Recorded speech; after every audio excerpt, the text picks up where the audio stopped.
It's making sure that the ball has enough elevation to get through the uprights. All right, next year I think I'm gonna have to be the honorary guest. Honorary guest, look at this. Yeah, I got Adrian Peterson for $2. That's a steal. Wow. That's a hey, I told you to get him. He's gonna be good. And as for opposing players, this is a path they don't want to skate as a sea of green awaits them on the other side of the glass. That's awesome. Now I'm gonna ask Mary Jane's help. Can we get a "Let's Go Aaron" chant going as we exit? Now the fans did their job here at home. The question was, could the Comets do theirs? Simple answer is yes. Something weird happened. Cornerback Vontae Davis, he reportedly retired at halftime. Never heard of it. He put on clothes and left the stadium. For the first time, UFC fighters took center stage, and fans tell me they could not be more excited to see the action. And so you've kind of blown up.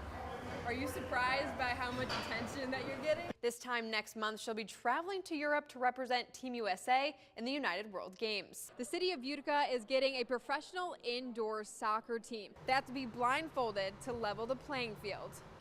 Does it feel like it's been 40 years since the first game that was here?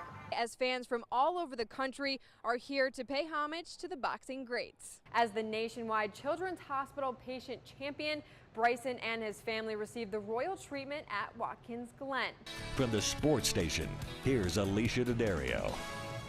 Good evening. It's a cold and rainy Monday. Feels like fall, and fall sports are now in full swing. With that, let's take a look at some of the best plays we saw from the last week.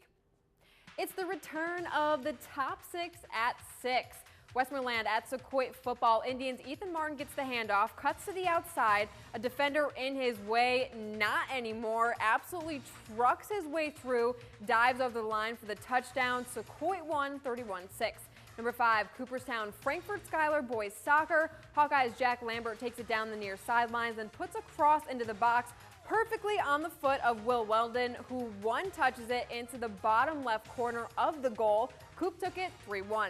Number 4, Utica College home opener against Catholic University. Proctor grad Logan Wilcox heaves it up. Peyton Miller brings it down with a jumping catch and a defender all over him. Beautiful play as UC runs away with it 45-21. Number 3, New Hartford hosting Chittenango. Spartans' Blake Hoban gets the handoff, goes up the middle, shakes a tackle, then cuts left, weaves through some traffic, and he's going all the way to pay dirt.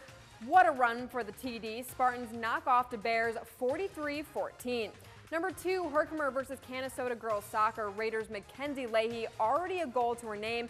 She's looking for another as she gets free all alone. Kirsten Gay dives to make the incredible save to keep it off the board. This game would end in a 1-1 draw. Coming in at number 1, Whitesboro and RFA battle on the gridiron. Warriors' Joe Panuccio drops back. He airs it deep down the field where Tom Morial right there to make the beautiful over-the-shoulder catch. Morial then breaks away from a tackle and splits 2 Knights defenders, taking it all the way to the house. Great effort there as Whitesboro wins it big 41-7, and that's your top 6 at 6. Derek Hulock and Cody Smuck were friends from the beginning, bonded by their love for hockey. You know, knew him pretty much my entire life. We actually grew up on the same street in our hometown of Saskatoon, so you know, playing minor hockey, you know, he was on pretty much every team that I had. After the Huskies played in the national championship final, life changed for both players. I ended up getting called up to the American Hockey League, and you know, a few weeks later, you know, Cody was in a hospital and he had found out he had been diagnosed with cancer. I think that just shows, you know, the type of person he is, the type of strength that he had. He pretty much played an entire hockey season, you know, while battling cancer. Cody lost his battle with cancer 2 summers ago, and in his memory, Hulock takes the ice every game with the number 24 on his back. Cody had worn number 24 at the U of S. While I'm in that game, you know why I'm wearing the number, know that no matter what I'm going through, no matter what I think I'm battling with, knowing what he went through, there's, you know, it could always be worse. Unfortunately, Derek's loss didn't end with his friend Cody. In 2007, he also lost his mother Alina to cancer as well. And every game, he honors and remembers her when he writes her initials on his hockey stick. She was always kind of my #1 fan and my biggest supporter. My team in Regina and the team in Saskatoon, where I'm from, had facilitated a trade to bring me home. That allowed me to still play high-level hockey and pursue a career in hockey while being at home and being able to be close to my mom, and looking back on it, I was able to spend the last few months of her life at home with her. I know she's proud of me, and she's always with me right now. Jared Wells was born with cystic fibrosis, but over the last 5 years, he started to get really sick. I got really close a couple times that I was not even sure I was going to bounce back. It's quite frightening, and I never thought I would have to deal with it at that young of age. Jared won his battle and eventually went home. He's doing so well, his doctor cleared him to work out. Immediately told Vinny, he's like, all right, you want to go to the gym at 6 in the morning? I'm like, yeah, why not?